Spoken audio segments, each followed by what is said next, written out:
오늘 말씀의 제목은 예배를 받으시는 하나님입니다. 기독교인이 되면 가장 먼저 내가 어떤 거를 행하겠다, 신앙생활 중에 무엇을 해야겠다 라고 결단하는 것이 무엇일까, 결심하는 것이 무엇일까 하면 바로 그것이 예배입니다. 물론 신앙생활에 여러 요소들이 있지만 소위 말하는 기도하고 찬송하면서 말씀을 읽고 하는 이 수많은 어떤 일들이 있지만 그 중에서도 가장 우선적이고 가장 중요하고 기본적인 것이 바로 예배입니다. 그러므로 하나님을 예배하는 행위는 교회 내지는 성도로서의 가장 중요한 일이라고 하겠습니다. 그럼 예배란 무엇이냐 할 때 예배란 하나님의 백성들이 하나님께서 주시는 창조의 은총과 또 예수 그리스도를 통하여 주신 구원의 은총을 깨닫고 감격하여서 성령의 감화 감동 안에서 하나님께 드리는 응답의 행위다. 그래서 하나님께서 우리에게 주신 모든 은혜, 그죠? 이 땅을 창조하시고 섭리하시는 이 은총과 또 예수 그리스도를 통하여서 우리를 구속하신 것, 또 성령의 감화 감동으로 인하여서 우리로 잃었던 그 낙원을 향하여 나갈 수 있도록 지속적으로 인도하시는 그 모든 일에 대해서 너무너무 감사하여서 자발적으로 하나님 앞에 응답하는 행위를 예배라고 합니다. 그렇기 때문에 이 성도들은 주께서 명령하신 대로 마음을 다하고 목숨을 다하고 뜻을 다하여서 하나님께 예배해야 하는데, 그럼에도 불구하고 사실은 가장 부담스러운 일이 예배가 아닌가. 그냥 누구는 그러다 와서 그냥 앉아있다 가면 되는 거 아니야? 라고 할지 모르지만 사실은 이 예배가 온전할 때에만이 우리의 신앙이 걸음걸음이 온전할 수 있기 때문에 이 예배를 어떻게 드리느냐에 따라서 예배 이후에 우리의 삶의 어떤 지대한 이 결과를 보고 또 그 결과로 인해서 우리의 신앙을 점검할 수 있기 때문에 예배는 아주 중요하면서도 거꾸로 부담스럽기도 한 것입니다.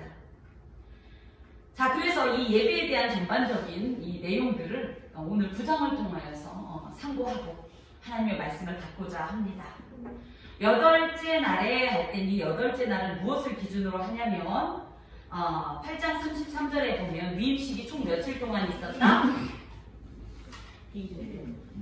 1회 동안 7일 동안 있었기 때문에 7일간의 위임식이 지난 그 다음날 오늘 대제사장의 취임식을 합니다. 본격적으로 그 지난 7일간은 모세를 통하여서 하나님께서 받으신 이 대제사장 위임식을 거행했다면 오늘부터 본격적으로 대제사장이 자기 업무를 시행하는 날이 바로 오늘입니다.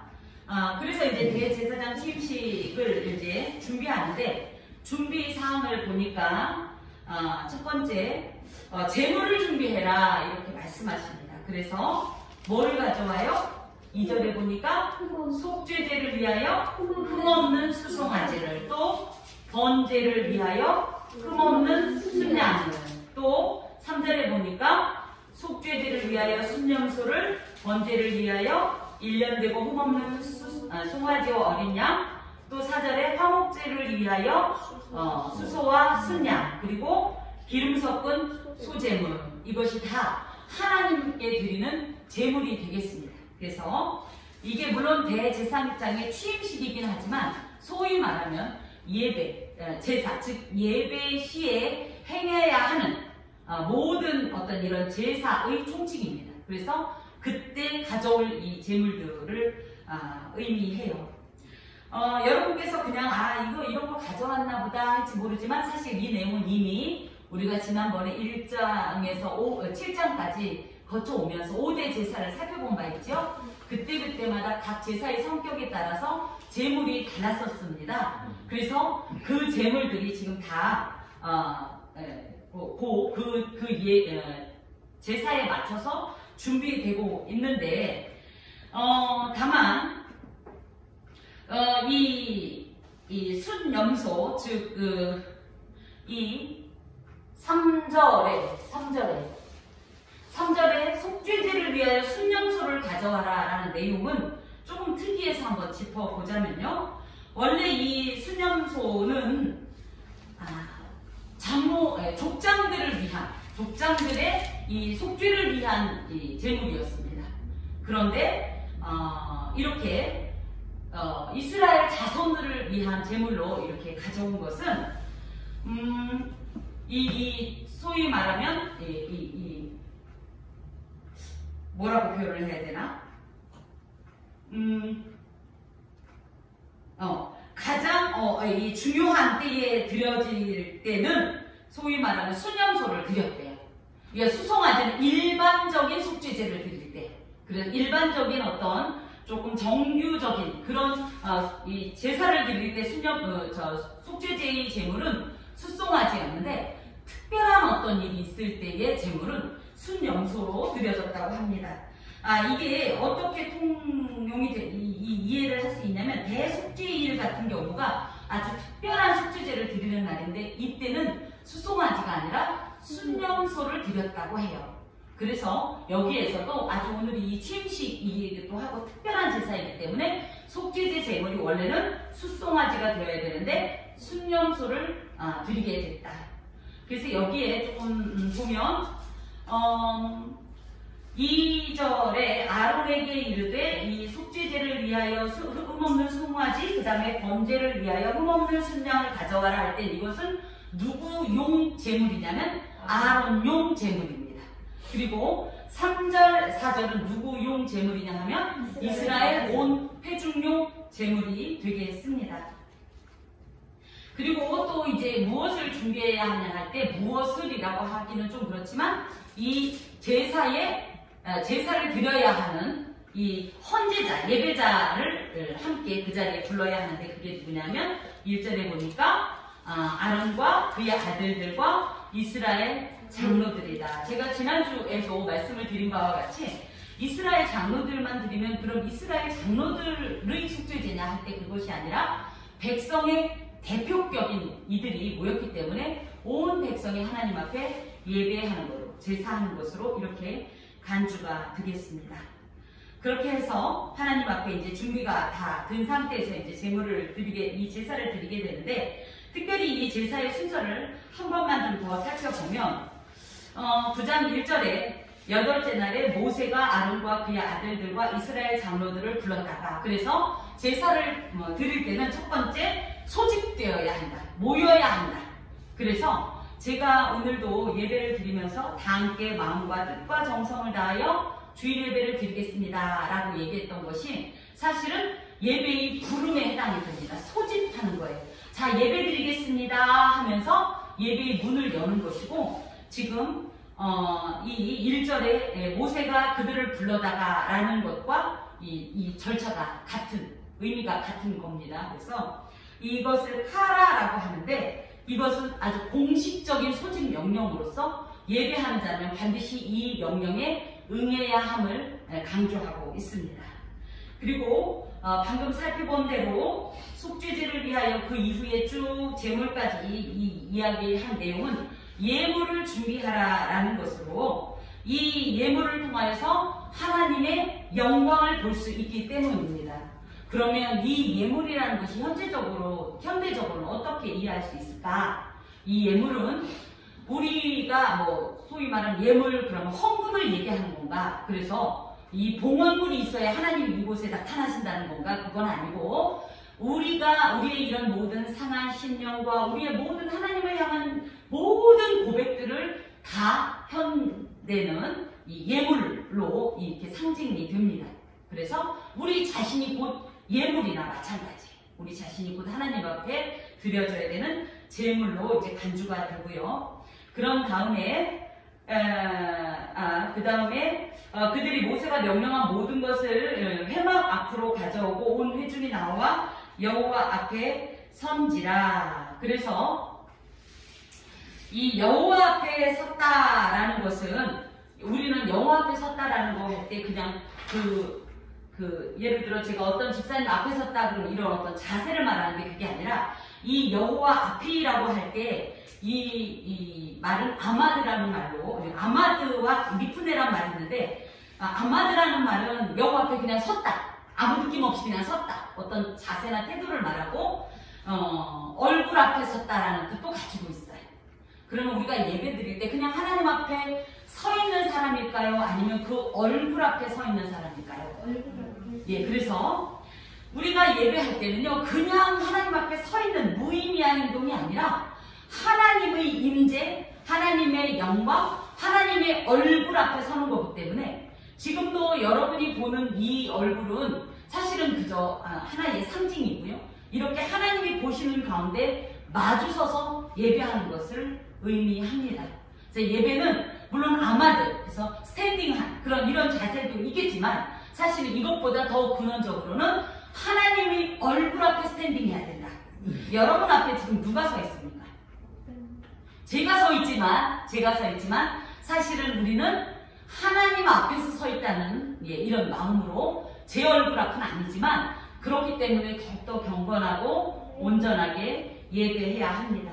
특히 이렇게 얼굴 앞에 섰다라는 것은 하나님의 임재를 간구하는 어떤 자세도 있지만 하나 더는 하나님을 향하여서 하나님께서 주시는 모든 것에 대해서 순종하겠습니다. 그리고 하나님이 원하시는 모든 것에 대해서 기꺼이 나를 쳐서 복종하겠다라는 어떤 이런 결단의 태도가 바로 하나님 앞에 선 것이다. 그래서 이들 모두가 그 명령에 따라서 5장에 보니까 여호와 앞에 섰다. 또 한 가지는 여기 보면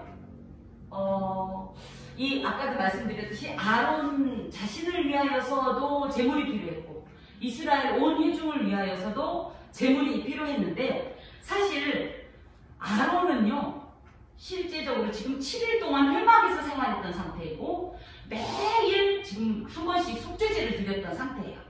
그러니까 소위 말하면 죄가 있을까요? 없을까요? 굳이 얘기한다면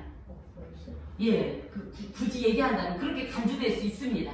그럼에도 불구하고 아론 자신을 위해서도 속죄제를 드려야 하는 이유는 아론도 비록 제사장의 의복을 입고 있기는 하지만 제사장 자체는 그러니까 실제적인 영원하고 완전하신 예수 그리스도는 아니기 때문에 무음하신 예수 그리스도는 아니기 때문에 이 아론 자신 속에 있는 모든 인간적인 죄성에 대해서는 당연히 하나님 앞에 속죄하고 회개해야 하기 때문에 아론을 위해서도 이렇게 제물을 잡아야 한다. 그리고 제사를 드려야 한다. 바꿔 말하면 목회자들은 죄가 없을까요? 목회자들은 회개 안 해도 될까요? 예, 여러분과 같습니다. 제가 여러분과의 차이라고 하면 굳이 말씀을 드리면 가운 입은 것만 차이가 납니다. 제 안에는 여러분과 똑같은 죄성이 있고 죄악의 이 열매들이 있습니다. 그러니까 참회의 기도를 할 때는 오히려 더 두렵고 떨린 것이 이렇게 추악한 자가 이렇게 거룩한 직무를 하나님 앞에 감당해야 되니 이 마음의 고통이라는 것은 소위 말하는 회중석에 앉아있는 여러분들과는 비교가 안 될 수도 있을 정도로 더 고통스러운 것이 사실입니다. 그렇기 때문에 대제사장조차도 속죄제를 위하여서 제물을 준비했고 속죄제를 드리게 되는 거예요. 특별히 이렇게 자꾸만 속죄를 하는 이유가 뭘까 할 때 물론 저희가 생각할 때는 우리의 모든 죄를 씻는다라는 의미도 있지만 한편으로는 지난주에도 잠깐 말씀드린 것처럼 거룩하신 하나님을 만나기 위해선 죄 있는 이 상태로는 배울 수가 없기 때문에 하나님을 만나기 위한 준비 작업이 바로 속죄입니다.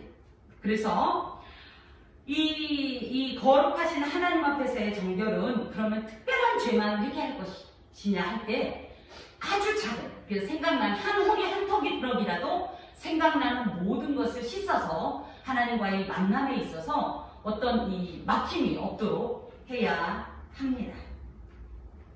그리고 나서 모세가 이제 이야기하기를 이는 여호와께서 너희에게 하라고 명령하신 것이니 여호와의 영광이 너희에게 나타나리라. 그래서 우리가 이렇게 하나님 앞에 서 있는 이 예배 안에서 가장 또 중요한 것이 뭐냐면 오늘 하나님을 만날 것이라는 기대감입니다. 여러분은 예배 드리면서 어떤 마음으로 예배 드립니까? 오늘 예배 시간은 과연 짧을까 길까? 응? 오늘 예배 시간은 어떨까? 사실은 그것보다 가장 중요한 것이 뭐냐면 내가 오늘 예배를 통해서 하나님을 만날 수 있을까? 감각할 수 있을까? 그분과 교제할까? 그분을 감히 만져봤을까? 그분을 들었을까? 볼 수 있을까? 하는 이런 마음으로 그것을 사모하는 마음으로 나와야 된다라는 거예요. 그래서 우리의 예배 가운데 가장 중요한 것이 뭐다? 하나님의 영광을 오늘 이곳에서 나는 반드시 만나리라. 그 나타나심을 보리라 하는 이런 기대와 어떤 그런 의지가 필요합니다.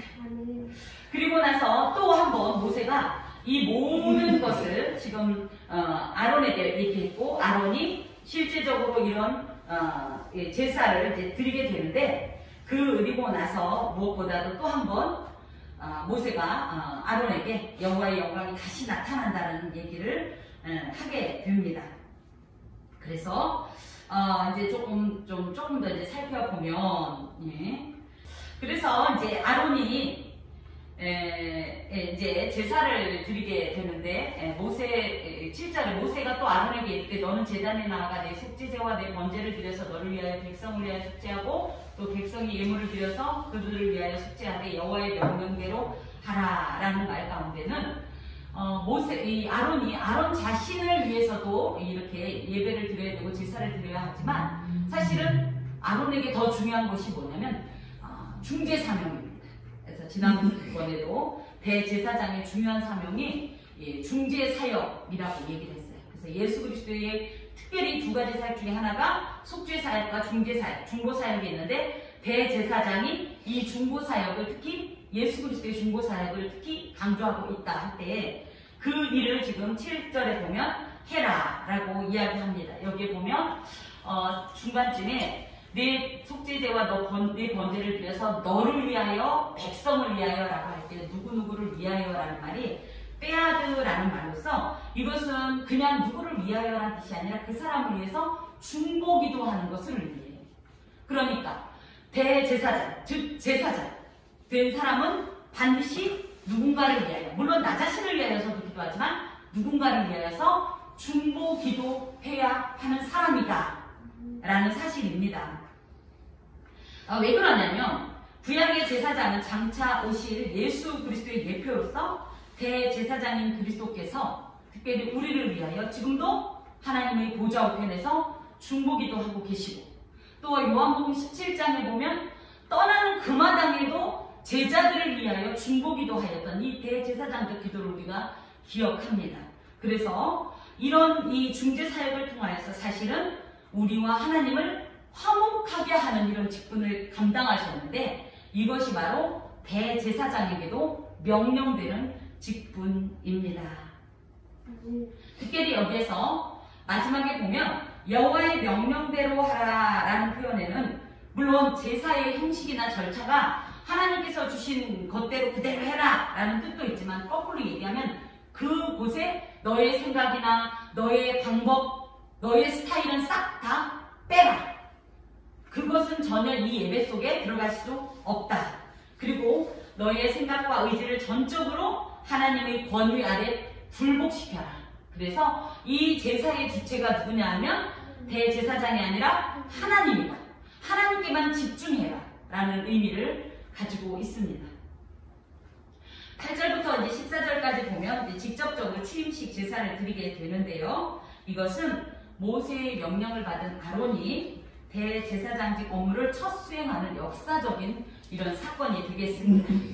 그래서 이제 아론이 나아가서 이제 자기를 위해서 속죄제 송아지를 잡게 됩니다. 아까도 말씀드린 대로 제사장도 누구다? 죄인이기 때문에 속죄제 예물을 드려야 하는데 워낙은 대제사장은 희생제물을 직접 잡지 않고 이 헌제자가 예물을 잡게 되는데, 아까도 말씀드린 것처럼 이것은 자기 자신을 위한 속죄제이기 때문에 이렇게 손수 예물을 잡게 됩니다. 내 죄를 회개하는 것은 누구다? 나다. 그것이 그 누구일지라. 심지어 목회자라는 이런 어떤 이 직분을 감당하는 자라도 나의 죄는 내가 반드시 하나님 앞에 속죄해야 한다라는 것이 이 8절에 되어있는 내용과 같은 내용입니다. 그러면서 그 피를 찍어서 이렇게 뿔들에 이렇게 바르는데요. 특이한 것이 있습니다.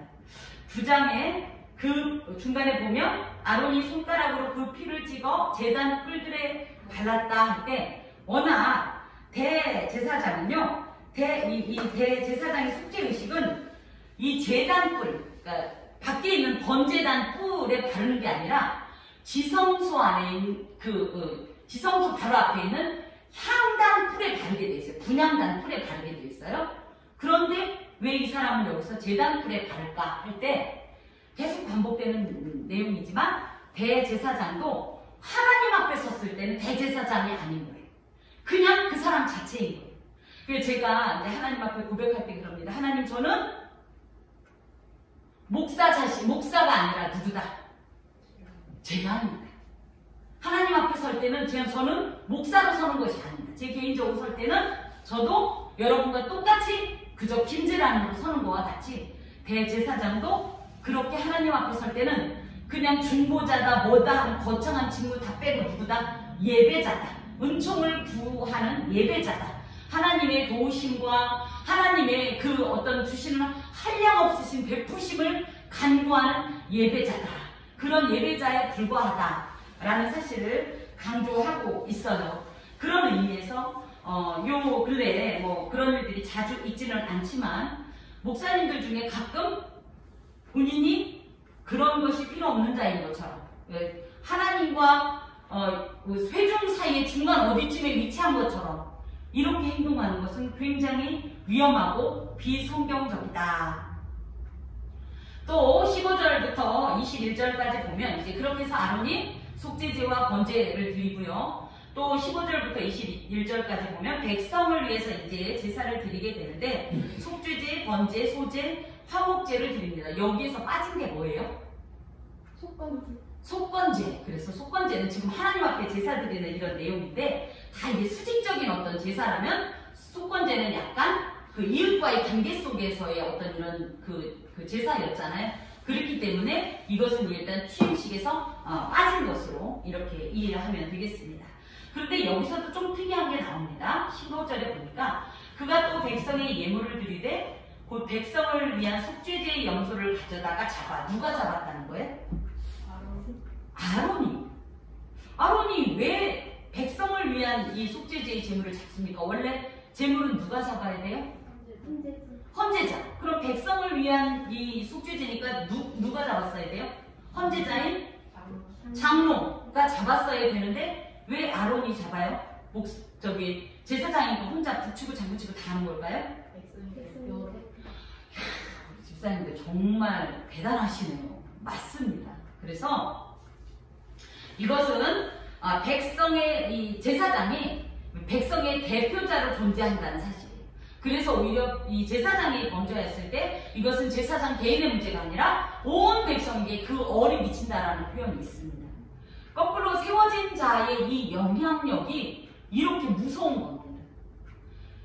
물론 꼭 그렇게 구분하면 안 되지만, 소위 말하면 나만 잘하면 돼가 사실은 이런 직분을 맡은 자들은 나만 잘하면 돼서 내 개인의 신앙뿐 아니라 나의 어떤 개인의 어떤 행동 때문에 영향을 받은 누군가까지도 의식하면서 그렇게 신앙생활도 해야 되고 또 섬겨야 한다는 것을 이런 말씀을 통하여서 강조하고 있습니다.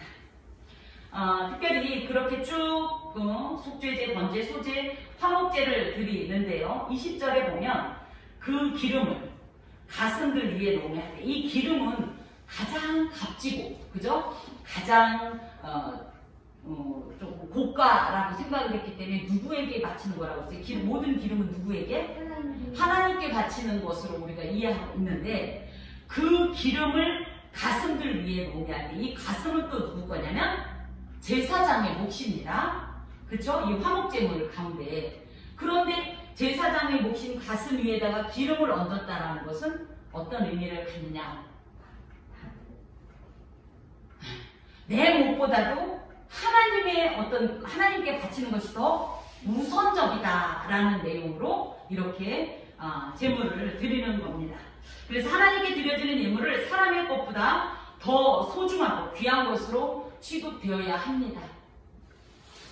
자, 또 22절에서부터 24절까지는 놀라운 기록이 있는데 아론이 이 하나님 앞에 백성을 대표하여 제사를 드렸더니 하나님께서 그 제사를 연락하셨다라는 내용을 기록하고 있습니다.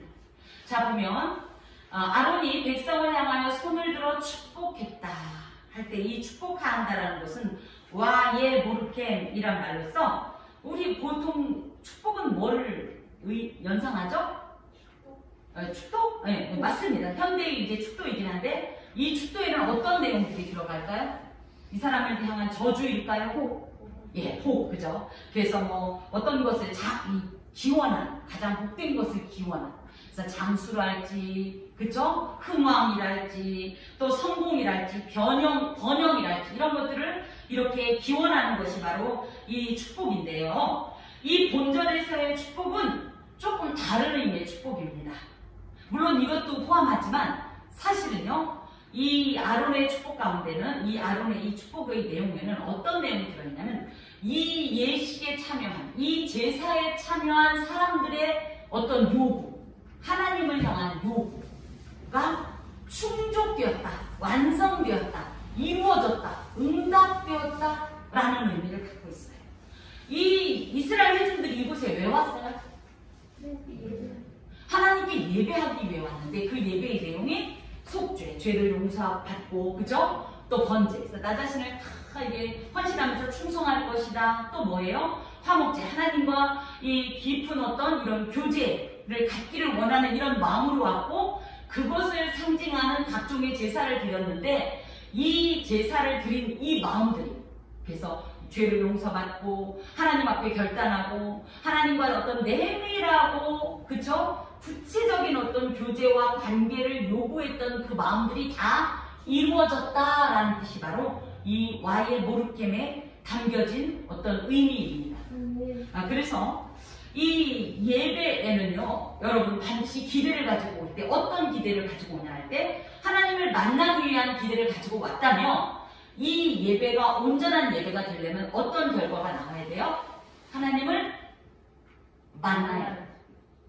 하나님을 만난다는 것이 무엇입니까? 하나님의 인격적인 부분들이요. 실제적으로 내게 와닿아야 돼요. 막연히 하나님은 저 옥황상제처럼 하얀색 비단 가운을 걸치고 수염 하얀 수염 잔뜩 나고 금관을 쓴 이런 머나먼 나와 무관한 존재로 느껴지는 것이 아니라 와, 이분이 정말 나를 사랑하는구나. 와, 내가 지금까지 살아온 것이 다 하나님의 은혜구나. 야, 나는 할 수 없었는데 하나님의 능력으로 내가 이 모든 일을 지금까지 이루어 온 거구나. 기적이로다. 하면서 과연 내 하나님께서 내게 이것을 주셨다라는 사실과 함께 그런 하나님을 향하여서 내 마음에 자발적인 사랑의 감정이랄지, 그쵸? 그 은총에 대해서 그 은총을 계속 누리고 싶은 어떤 이런 갈구랄지, 이걸 소위 말하면 우리나라 말로 뭐라고 하냐면 은혜 받았다라고 하죠. 은혜 받았다. 그래서 예배에는 그냥 예배 드리고 하나님 앞에 소위 말하면 예배 드려주고 뚝딱 하고 끝나는 것이 아니라 뭐가 있어야 된다. 반드시 내 마음속에 세상의 무엇과도 누구와도 줄 수 없는 아주 형언할 길 없는 신적 감동이요, 내 안에 있어야 이것이 진정한 이 예배의 완성이 되는 겁니다. 그냥 예배 끝나고 그냥 처음부터 예배의 부름부터 축도까지 끝났으니까 이것이 예배의 완성이 아니라 이 예배의 진정한 완성은 뭐다? 내 안에 정말 하나님을 느껴야 돼요. 제가 이렇게 표현하니까 와, 저렇게 어마어마한 것을, 그런데 저는 이렇게 생각합니다. 우리가 괜히 말씀을 듣는데 가슴이 쿵 하고 떨어지는 어떤 말씀이 있어요. 예를 들어 내지는 또 기도를 하는데 우리 귀한 이제 이 대표로 기도하시는 기도 인도자가 기도하는데 그 어떤 말 속에 쿵 하고 내 가슴을 두들겨. 내지는 또 찬송가를 부르는데 한 구절이 나도 모르게 코가 찡하게 한다든지 무언가 눈시울을 어떻게 보면 뜨겁게 한다든지 하는 이것이 단순한 인간적 감정이 아니라 이걸 저는 신적 감정이라고 표현하는데 하나님이 만져주시는 거고 하나님이 그 부분을 두드리시는 것을 감각했다면 그래도 이것이 저는 Y의 모르켐에 해당이 된다라고 생각을 합니다. 왜냐하면 우리가 날마다 완전히 그 모든 것을 충족할 수는 없어요. 다 충족될 수는 없지만 그래서 예배가 순서가 다 의미가 있는 겁니다. 저는 오늘 특별히 십계명을 교독하면서 살인하지 말라라는 말씀에 굉장히 사실 부딪힘을 받았어요. 살인이라는 게 뭐냐면 누군가를 그냥 실제적으로 어떤 상해하는 것이 아니라 그런 거는 실제적으로 아직은 이제 하면 되지도 않고 이제 있지는 않지만 내 마음속에 누구를 미워했다든가 그를 저주했다든가 비난했다든가 소위 말하면 흉봤다든가 하는 이런 것들이 다 사실은 예수님께서는 살인이라고 말씀하셨는데 제가 한 주간을 돌이켜보니까 왜 그렇게 삐딱한 마음으로 얘기했던 것들이 많은지 그래서 살인하지 말라라는 말씀이 제가 했던 살인의 행동들에 대해서 지적하신 말씀이라 사실 아까 굉장히 참회의 기도를 하면서 가슴이 많이 아프고 죄송스러웠습니다. 이런 식의 어떤 나는 일상에서 느끼지 못했던 하나님의 특별한 터치로 말미암아 무언가를 깨닫게 된다든지 알게 된다든지 하는 이런 것들이 다 어떻게 보면 이 예배 속에서 하나님을 만난 거다. 하나님을 만나라고 하면 너무 막연해서 여러분께서 조금 힘겨워하실까봐 조금 구체적으로 이렇게 좀 말씀을 드려봅니다. 자, 특별히 백성들에게 하나님의 복을 선포하는 것은 제사장의 아주 큰 특권이었어요. 그래서 사실은 아까 축도라는 말씀을 해주셨는데 현대에도 교회의 이제 공적 예배가 끝나고 나면 목사가 전도사는 못합니다. 목사가 이제 여러분에게 이렇게 축도를 하게 되는데 어떤 이런 어떤 의미에서의 이런 축도로서 22에서 24절에 있는 이런 내용과 유사한 어떤 의미를 갖습니다. 이것은요 하나님의 능력과 임재와 평화를 축원하는 것으로 그 기원은 사실은 여기서는 아론에게서 온 것 같지만 이 실제는 누구냐면 예수님이십니다. 예수님께서 물론 이제 역사적 시간적으로는 이후의 일일지 모르지만 예수님께서 손을 들어서 그 승천하실 때에 제자들을 축복했더니 그로 말미암아 제자들이 큰 기쁨을 얻고 하나님을 찬송하면서 이렇게 온전한 사명을 감당하는 이런 모든 모습들이 바로 이 축복의 의미이고 또한 모범인데요. 우리 교회는 상반기 그래서 1월부터 6월까지는 아론의 기도문을 축도문으로 낭독합니다. 그래서 민수기 6장 24절에서 26절 말씀을 하고요. 하반기에는 그래서 7월부터 12월까지는 바울의 축도문을 합니다. 그래서 고린도 후서 13장 13절에 이 축도문을 하게 되는데 이 모든 것이 결론적으로 뭐냐면 이 예수 그리스도를 통한 이 하나님의 축복을 기원하는 내용으로 우리가 이해할 수 있습니다. 그것이 또 우리와 어떻게 적용이 되냐 할 때 축도는 목사만 하는 거 맞죠? 맞나요? 그런데 또 엄연히 말씀을 드리면 여러분에게도 축복권이 있습니다. 베드로전서 2장 9절에 보면 우리를 왕같은 제사장이라고 말씀을 하셨기 때문에 우리도 축복권이 있는데 그래서 우리가 무엇을 축복할 것인가 할 때 사실은 우리가 온 세상에 세워진 하나님의 제사장으로서 온 세상을 축복하는 어떤 이런 사명을 감당해야 됩니다. 그래서 지난주에도 말씀드린 것처럼 우리는 제사장으로서 이 땅을 향하여 중보해야 돼요. 또 주의 이름으로 축복할 필요가 있습니다. 그것은 우리의 어떤 선택 여부가 아니라 필수적인 사항이에요. 그러면 이 세상이 잘못 돌아가는데도 축복해야 합니까? 이렇게 얘기할 때 그 축복이라는 의미가 그렇습니다. 이 모든 것을 향하여서 가능하면 부정적이기보다는 긍정적으로 하나님의 관점으로 바라보면서 하나님은 이것을 어떻게 보실까 하면서 주의 뜻이 이루어지기를 구하는 것이 이 세상을 향한 중보의 자세요, 또 축복의 자세라고 생각합니다. 또 하나 더 좀 짚고 넘어갈 것이, 하나님은 축복하십니까? 아니면 복을 내려주십니까? 복을 내려주십니다. 근데 가끔 주님 우리를 축복하옵소서라고 표현하면 이것은 옳습니까? 옳지 않습니까? 옳지 않습니다. 예, 축이란 말은요, 축복할 때 이 축이란 말은 길의 축자, 기원하다라는 축이에요. 그러니까 뭐예요? 저희는 하나님 우리를 축복하옵소서라고 얘기할지 모르지만, 그렇게 되면 하나님이 우리의 이 기도를 드시고 누군가에게 부탁을 해서 그 복을 내려달라는 뜻을 갖고 있어요. 하나님은 지존자이신데 하나님이 누구에게 그 복을 기원하십니까? 그쵸? 그래서 엄연히 이 기도를 저희가 말을 좀 정의를 하자면, 하나님은 축복하시는 분이 아니라 강복하시는 분입니다. 그래서 강이란 말은 내릴 강자를 쓰고 있어요. 강림절 할 때 제가 그랬죠?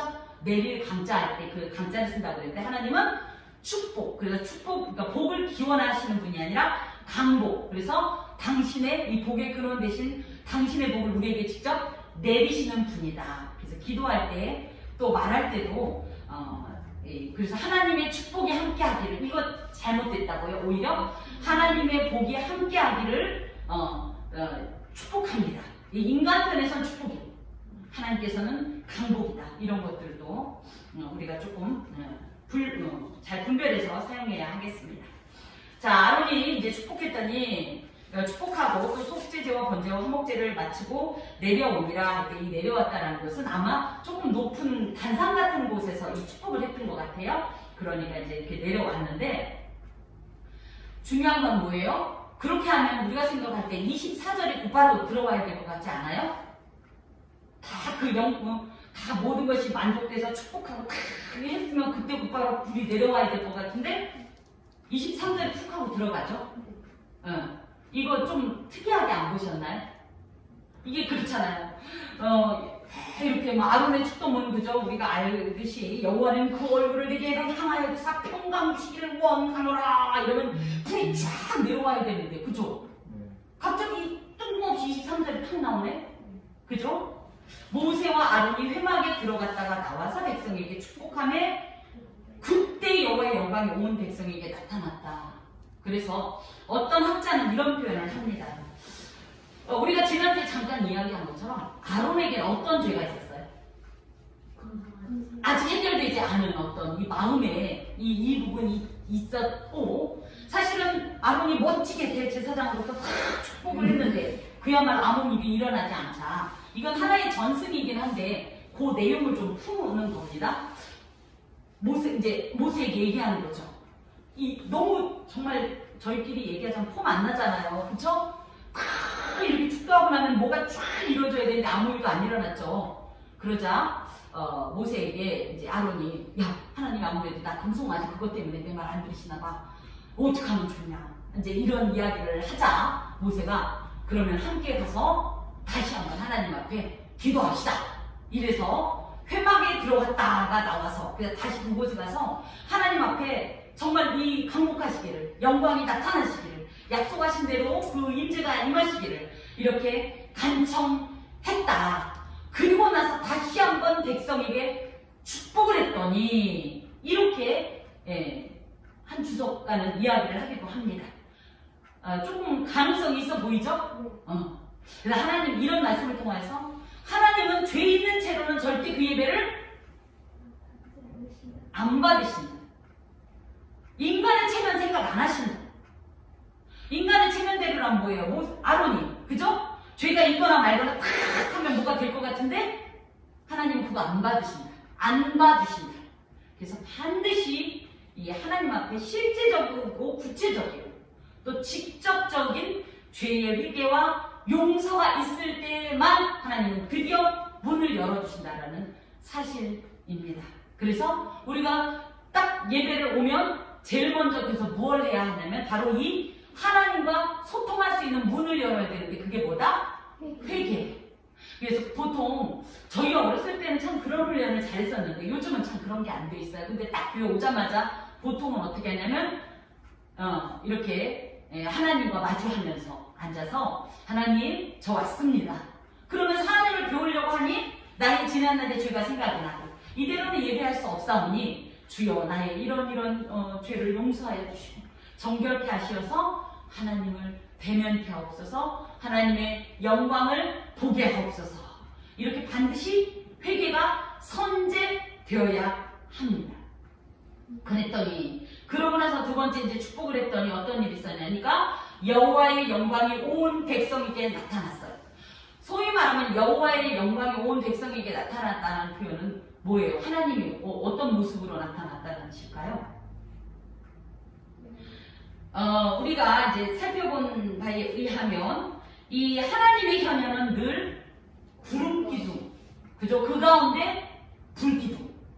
네, 이렇게 이해를 합니다. 특히 성막과 관계된 여호와의 영광 할 땐 출애굽기 40장에 보면 회막에 여호와의 영광이 가득했다라고 표현하고 있는데 이것은 뭐예요? 구름이에요. 시내산 위에도 구름과 불이, 그죠? 그리고 또 그 하나님의 영광이 이 회막에 계실 때도 구름으로. 근데 여기는 특별히 여호와의 영광이 온 백성에게 나타났다라는 건 뭐예요? 그동안은 구름이 요만큼이었는데 갑자기 하나님이 구름이 떼거지로 몰려와갖고 막 그 안에 다 그 구름이 더 많아졌다는 뜻이 아니라 사실은 그 가득한 하나님의 영광 가운데 성광과 같은 어떤 불빛이 이렇게 임했다라는 뜻을 가지고 있습니다. 그러면서 불이 여호와 앞에서 나와서 할 때는 보통 불은 어디에서 온다라고 알고 있어요? 하늘에서부터 떨어지는 걸로 하나님의 불은 하늘에서부터 떨어지는 걸로 생각하는데 여기서는 보니까 여호와 앞에서 나와서 할 때는 이것은 회막에서요. 그래서 갑자기 온 백성들이 지금 이제 장면을 생각해보면 이렇게 성막이 있고 그 안에 성막 마당에 그저 번제단이 있고 이렇게 해서 이곳에서 예배를 드리면서 아론이 성소에 들어가 기도하고 나서 축복했더니 갑자기 이 지성소에서부터 시작된 여호와의 영광 그 불이 하나님의 불이 제단을 강타합니다. 그래서 제단에는 이미 이들이 사람들이 붙였던 불이 있었어요. 그래서 그 불로 제물들이 타고 있었는데 여호와의 불이 이 지성소에서 나온 여호와의 불이 결론적으로는 이 모든 이 제물들을 완전히 다 살라버렸다. 그렇게 기록되어 있습니다. 이것은 하나님께서 이 예배를 진짜 받으셨다. 진짜 받으셨다. 우리의 예배는 오늘의 예배가 어떤 예배일까요? 첫 번째 그 아론이 이 축복하였던 이런 예배일까요? 아니면 23장 4장에 있는 것처럼 여호와의 영광이 나타나면서 여호와의 불이 우리의 모든 심령을 태운 이런 예배일까요? 자, 이런 어떤 하나님께서 받으시는 이 예배는 이렇게 영광이 나타난 이런 예배는 예배의 절정이면서 사실 우리가 가장 간절히 바라는 거 아닙니까? 우리도 이 예배를 하나님이 받으시길 바라고, 그렇죠? 하나님께서 실제적으로 우리의 심령을 강타하여서 우리 안에 있는 모든 더럽고 아직 해결하지 못했던 수많은 감정들, 죄성들을 싸그리 다 살라버리기를 원하는 이런 마음이잖아요. 이런 어떤 이 예배를 통하여서 사실은 성도들은 다시 한번 하나님 앞에서 새 힘을 얻고 이 세상 가운데서 어떻게 살아야 될지 의지를 결단하게 되는데 이런 예배가 우리 안에 있기를 주의 이름으로 간절히 소망합니다. 그러면서 이것은 특별히 대제사장의 축복 기원에 대한 하나님의 응답이 되겠습니다. 저는 여러분 앞에 늘 와서 기도할 때 오늘 이 예배가 그냥 막연히 하나님 받으옵소서가 아니라 정말로 하나님의 영광 여호와의 불이 우리의 모든 심령을 강타해서 참으로 우리의 모든 나의 나됨을 다 태워버리시고 살려버리시고 하나님의 속성, 하나님의 어떤 의지, 하나님의 영광과 목적이 우리 안에 가득하기를 늘 중보하고 있습니다. 오늘 만약에 하나님께서 여호와의 불로 우리의 모든 심령을 그렇게 태우시고 받으셨다면 저는 사실 이 기도를 응답받을 것입니다. 그랬더니 온 백성이 이를 보고 소리 지르며 엎드렸더라. 이것은 하나님의 임재를 경험한 자의 마땅한 반응으로 거룩하신 창조주 하나님께서 임하시게 되면 죄인들은 첫 번째 누가 그러잖아요. 하나님 나타나봐요. 계시면 나타나봐요. 내가 믿어줄게요. 나타나는 인간은 기본적으로 뭐 한다? 죽는다. 죽는다. 왜요? 그 거룩하신 이름 앞에 이 덩어리인 인간은요, 절대 숨조차 쉴 수 없을 정도로 이렇게 이 거룩이 무서운 힘을 갖고 있습니다. 예, 특히 우리가 예전에 그러잖아요. 경찰서 앞만 지나가도 가슴이 두근거린다. 저는 그거를 이해를 못했어요. 내가 뭘 잘못했다. 그런데 운전을 하면서 갑자기 운전 멀쩡하게 하고 가다, 우리 집사님들 그런 경험 없어요. 운전 멀쩡하게 하고 있는데 저기 순찰자 있으면 내가 방금 신호 제대로 지켰나? 막 이런 생각 안 하세요? 이런 것처럼 거룩하신 하나님 앞에 서면 나의 죄성이 드러나기 때문에 인간은 견딜 수가 없는데, 그렇기 때문에 당연히 두려움에 떨며 엎드릴 수밖에 없습니다. 하지만 하나님께서 예배를 받으실 때는 이런 공포스러운 두려움이 아니라 환희에 찬 두려움이에요. 이 하나님께서 나를 받으셨다고? 이 하나님께서 나를 아신다고? 기억하신다고? 나를 만지셨다고? 나를 만나셨다고? 라는 이 감격으로 엎드려 경배하게 되어 있는 겁니다. 아멘. 특별히 금송아지 사건으로 인해서 이 아론뿐 아니라 이스라엘도 잔뜩 위축되어 있던 상태였어요. 그런데 하나님께서 이 죄인들이 드렸던 이 제사를 외면하지 않고 불로써 응답했다는 사실에 이 이스라엘 백성들은 이 용서의 감격에서도 더욱더 하나님 앞에 엎드려 이렇게 경배를 했고, 또 이것은 뭐냐면, 네가 이전에는 그런 죄를 지어서 내가 너희들을 버릴 수도 있었으나 용서하고 앞으로도 지속적으로 너희 가운데 함께 하겠다라는 약속이시기도 합니다. 아멘. 자, 기독교인에게 있어서 아까도 말씀드린 것처럼 신앙생활의 가장 대표적인 것은 예배입니다. 이 예배는 누가 만들었을까? 하나님께서 만드셨어요. 목사가 만들고 어떤 신학자들이 만든 것이 아니라 시초가 하나님이십니다. 하나님께서는 우리를 창조하실 때 우리 안에요, 특별한 어떤 공간을 만드셨어요. 그래서 하나님이 아니고는 채워지지 않는 특별한 어떤 이 공간이 있습니다. 그런데 사람들은 그 하나님을 섬길 때만 채워지는 공간을 채우기 위해서 하나님이라는 이런 어떤 예배의 대상을 제껴두고 돈으로 채우고, 명예로 채우고, 예? 어떤 거로 채우고, 사람으로 채우고 이렇게 하지만 사실은 하나님만이 채울 수 있는 이 공간은 특별히 예배를 통하여서 많이 이렇게 충족이 됩니다. 그래서 이런 이 예배를 통하여서 우리는 과연 하나님을 통하여서 그러니까 채워져야 되는 이 공간이 채워지고, 그로 인해서 하나님과 온전한 관계를 갖게 되는데, 자, 아주 구체적으로는 예배의 시작은 창세기 4장에 보면 가인과 아벨이 드렸던 예배가 성경에는 최초의 예배로 기록되어 있습니다. 그러면 가인과 아벨이 예배를 만들었냐? 그건 아니라는 것이, 이들 또한 그 부모의 영향, 그래서 아마 에덴에서 계속적으로 아담과 하와는 하나님을 예배하는 어떤 이런 어떤 일들을 했을 것이고, 이들이 비록 죄를 지었지만 에덴 동산에서 쫓겨난 이후로도 이것을 지속하지 않았는가. 그래서 당연히 가인과 아벨도 그렇게 예배를 드렸다라고 이야기를 할 수 있습니다. 자, 그럼 어떤 목적으로 드릴까? 예배는 어떤 목적으로 드릴까? 여기까지 말씀드린 것처럼 하나님께서 만드신 이 예배는 우리 편에 생각할 때 우리를 위해 있는 것 같죠?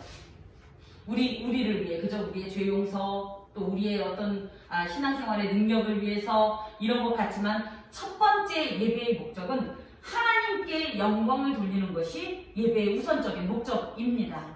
그래서 이 예배 안에 지나치게 인간적인 부분이 들어가 있다면 이것은 온전한 예배가 될 수 없다. 7절에도 기록된 것처럼 여호와께서 하라고 하신 그 방법대로 행하는 것이 예배의 원칙입니다. 특별히 이 예배는요, 죄로 인해서 하나님과 단절되고 하나님께로부터 소외되어 소망이 없던 인간에게 주신 하나님의 은혜의 방편으로서 일단 주체는 하나님이십니다. 다만 하나님께서 이 예배를 통하여서 저에게 은혜를 주신 거예요. 그래서 나올 수 없는 자에게 나올 수 있는 길을 마련해 주신 거고, 도무지 용서를 받고 싶은데 어떻게 해야 될지 모르는 자에게 그런 방편을 주신 것이 예배다라고 또 말씀을 드릴 수 있겠습니다. 또 예배는 그럼 어떻게 드려야 할까? 즉 하나님께서 받으시는 예배는 어떤 예배일까를 좀 보면, 첫 번째, 예배는 반드시 준비해서 드려야 합니다. 아까도 1절에서부터 쭉 기록된 대로 제물을 준비하는 것처럼 정성을 다해서 예배를 준비하여 드려야 합니다. 제가 그 교회 소식에도 들어있지만 늘 토요일은 어떤 날이다? 주일은 준비하는 날이다. 그러므로 과도하게 토요일에 어떤 행사를 하거나 밤늦게 무언가를 해서 너무 피곤한 상태에서 준비되지 않은 마음으로 나오는 것은 예배의 기본 자세에서 이미 좀 위태합니다.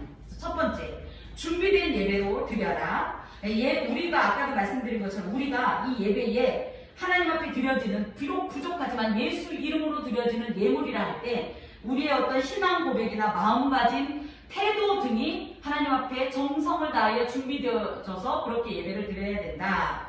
두 번째, 하나님의 나타나심, 하나님의 임재를 소망하고 드려라. 우리끼리 드리는 게 아니다. 이곳에는 하나님이 거룩한 영으로 이곳에 동행하고 계신다. 또 세 번째는 뭐냐? 하나님을 향하여서 서라. 그래서 하나님을 향하여 하나님의 은총 앞에서 이 하나님께서 주신 것을 내가 받으면 그것을 아멘하고, 아까 듣는 귀를 주사 이런 기도를 하셨는데, 듣는 귀뿐 아니라 듣는 마음, 듣는 손과 발이 될 것을 결단하면서, 비록 내 뜻과 내 생각과는 다를지라도 하나님께서 명하시는 그것에 대해서 순종하겠다는 마음으로 예배하라. 하나님께서 연락하시도록 받으시도록 드리는 응답받는 예배로 또한 예배해라. 그래서 하나님 앞에서 그냥 아무 의미 없이 오는 것이 아니라 반드시 하나님을 만나기 위해서 예배해라. 응답을 사모하면서 예배해라. 실제로 이렇게 응답을 받고 나면 우리의 삶이 달라집니다. 하나님의 인격이 우리를 주관하시고 그 우리가 하나님의 그 인격을 자꾸만 닮아가기 때문에 우리의 삶에 실제적인 이 예배의 효력이 나타나게 되어 있습니다. 그래서 신명기 6장 5절에는 마음을 다하고 뜻을 다하고 힘을 다하여 내 하나님 여호와를 사랑하라고 했고, 요한복음 4장 24절에는 하나님은 영이시니 예배하는 자가 영과 진리로 예배하라고 되어 있습니다. 영은 뭐냐면 성령이 원하시고 감동하시는 거에 따라. 그래서 사람의 그래서 요즘 예배가 많이 좀 변형이 있어요. 이걸 변질이라고 표현하기는 뭐하지만 너무 사람의 위주로, 사람 편의대로. 첫 번째 가장 약한 것이 뭐냐면 시간을 줄이는 것. 제가 우리 교회가 예배를 길게 드리기 때문에 그것에 대해서 변명을 하려고 하는 것이 아니라, 사실은 하나님의 말씀을 일주일에 한 번 들으면서 흠뻑 젖어도 부족할 판인데, 너무 인간적인 어떤 계산과 어떤 요구에 따라서 예배를 드린다면 이 예배의 대상이 하나님이 아니라 누굽니까? 인간이 되는 거예요. 사람이 되는 거예요. 그럼 이건 온전한 예배가 아닙니다. 그래서 어떻게 해요? 예배의 절차, 마땅한 어떤 절차와 이 순서를 막 축소하거나 농담처럼 그런 얘기 합니다. 재미없게 설교하는 목사는 용서해도 길게 설교하는 목사는 용서할 수 없다. 이게 참 웃픈 얘기인데요. 여러분, 재밌는 얘기 들으시려고 예배 드리시는 분 안 계시죠? 성경을 보면 볼수록 성경에는요, 너무 진지하고 심각한 얘기일 뿐이라서 저같이 우스갯소리 잘하는 사람은 웃을 일이 없을 정도로 진지한데 언제 우스갯소리까지 다 합니까? 어찌됐든 우리는 오늘 하나님의 말씀을 받고자 함이고, 그렇기 때문에 절대 우리의 어떤 입맛대로 예배를 만지려고 하지 마십시오. 거꾸로는 이런 부분은 하나님 앞에 이랬으면 좋겠습니다라는 것은 하나님의 입장에서 아멘이 되는 것에 대해서는 저도 동의합니다만은 내 입장에서 자꾸만 어떤 것들을 제안하는 것은 마땅치 않다라고 생각을 합니다. 더하여서 우리가 조금 위험한 것이 뭐냐면 예배를 이 공간에서만 드리는 것으로 오해하는 것들이요. 우리는 밖에 나가도 지난주에 말씀드린 것처럼 위로부터 직분을 받은 직분자입니다. 여기서만 목사가 아니에요. 제가 여기서는 목사라고 하고 밖에 나가자마자 만나는 이들에게 안 목사처럼 행동한다면 어떻습니까? 이것이 온전한 직분을 이행하는 것일까요? 그래서 우리는 성도로서의 기본적인 직분을 기억하십시오. 그래서 만나는 누구에게나 사실은 하나님의 직분자로서 살아가는 것이 이 온전한 예배입니다. 그래서 교회 안과 교회 밖의 예배가 온전히 성공하도록 예배를 드릴 때 하나님께서 응답하시고 이 예배를 받으신다라는 사실입니다. 무엇보다 늘 하나님께 영광과 찬송을 드리는 예배를 드림으로 말미암아 하나님께는 영광이요 이 예배를 통하여서 우리에게는 우리의 신앙의 고백들이 유지되고 이 신앙의 고백들이 강화될 뿐만 아니라 실질적으로 삶 가운데 믿음의 능력이 되어 살게 합니다. 우리 모두 하나님 앞에서 하나님께서 받으시는 예배를 드리고 그 예배로 인하여서 하나님의 사람으로 살아가며 하나님을 영화롭게 하는 복된 주님의 백성들이 되시길 주님의 이름으로 권면합니다. 주께서 이렇게 말씀하셨습니다. 기도하겠습니다. 하나님, 예배드리는 자에게 구할 것이 무엇입니까? 이 예배를 받아 주옵소서. 이 안에서 하나님을 만나게 하시고 이 안에서 하나님께로부터 오는 용서의 은총을 힘있게 하시며 이 안에서 성령의 권능으로 행할 수 있는 놀라운 영적 권능을 받아서 이 세상 가운데 우리에게 맡겨주신 귀한 사명들을 감당하면서 빛이 하늘에서 이룬 것 같이 땅에서도 이루어지는 은혜를 힘있게 하여 주옵소서. 예수 그리스도 이름으로 기도합니다. 아멘.